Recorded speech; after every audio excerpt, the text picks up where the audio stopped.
Ярих уу?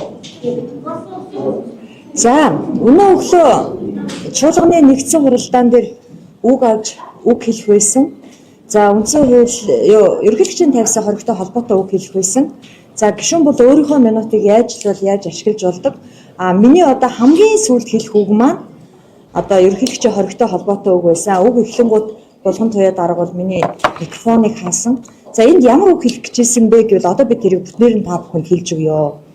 Монгол Ардын нам өнөөдөр энэ 126 гишүүнтэй парламентын 68 гишүүнийг бүрдүүлж байгаа Монгол улсын төрийн эрхийг барьж байгаа сүүлийн 9 жил Монгол улсыг засаглаж байгаа. Ер нь 1990 оноос хойш ардчилсан хувьсгалаас хойш бол ихэвчлэн засаглаж ирсэн энэ нам ерөөсөө улс төрийн институт болоогүй байна.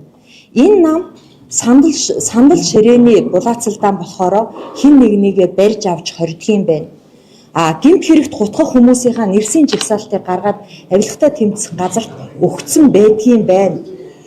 Хууль зүйн сайдаар ажиллаж исэн хүн нь тухайн үедээ шалгах ёстой байсан хэрэгээ олон жилийн дараа намын даргын асуудал гараад ирэхээр гаргаж тавьж байна.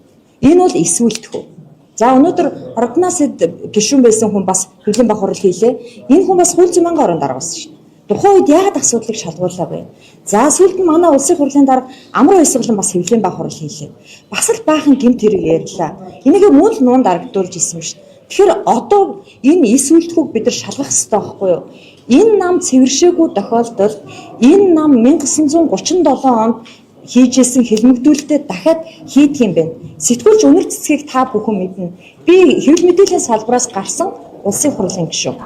Нэг сэтгүүлчийг хорих хэсгээ Монгол Ардын намын том дарга нар яриа сууж идэв юм шиг. Тэр өөрөг өгд юм шүү дээ. Шүүн тэр талаар нь шийддэг юм байна. Тэгээд дараа нь тэрнийг өс хонцон болгоод нэгнийг ялалдаг юм байна. Монгол Ардын нам даргаа сонгох гэж ингэж их олон гэмт хэрэгүүдийг илрүүлж гаргаж ирж байгаа юм чинь эдний төвшөө бугшсан маш их гэмт хэрэг байгаа. Энийг улс төрийн институт гэж болохгүй. Өнөөдөр амар баясгалан даргад эрх мэдэл нь байна.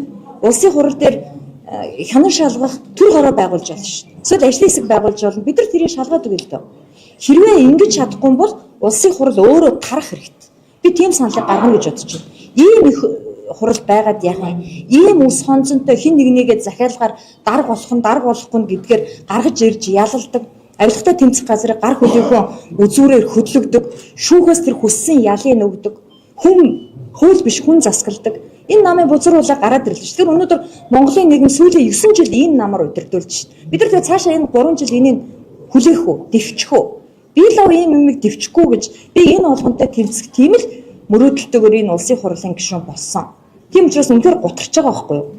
Одоо та нар хараарай. 2027 онд ерөнхийлөгчийн сонгуульд нэр дэвших магадлалтай ардчилсан намын 50-с дээш насныхныг бүгдэн дээр нь эрүүгийн хэрэг үүсгэнэ гэдэг. Эхнээсээ их хурл руу оруулна гэдэг бөөн дөөлөө шууган болж шин. Надад тэр барьж хорих, шалгах 20 хүний нэрс гаргасан гэдэг бол аимшигтай санагдсан. Энэ нам яасан комментээр нь угшлаас салтгүй нам бэ? Монголын ард түмнийг үеийн үе цас нулимсанд нь ингэж хутгачих хэвээр юм уу? 37 он одоо буцаад сэрэх гэж байгаа юм уу?